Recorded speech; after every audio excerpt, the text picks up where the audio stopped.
வணக்கம்.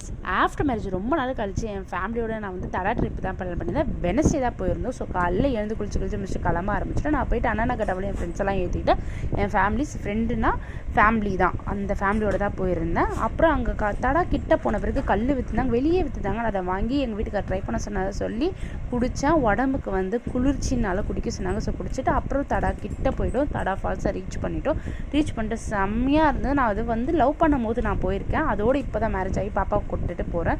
தண்ணி வந்து கிறிஸ்டன் கிளியராக இருந்தது. கொஞ்சம் தூரம் நடக்கணும். ஸோ கொஞ்சம் வயசானவங்களாம் நடக்கிறதும் கொஞ்சம் கஷ்டம் தான். நான் எங்களாலே முடியல. ஸோ அவங்களாம் ரொம்ப இது பண்ணாங்க. தடாக் போனாலே தண்ணியில் என்ஜாய் பண்ணுறது தான். பட் என்னோட உடம்பு கண்டிஷனால் நான் என்ஜாய் பண்ணலை. பட் மற்றவங்க என் குட்டீஸ் எங்கள் வீட்டுக்காரங்க எல்லாம் சேர்ந்து தண்ணியில் நல்லா ஆட்டம் போட்டுட்டு இருந்தாங்க.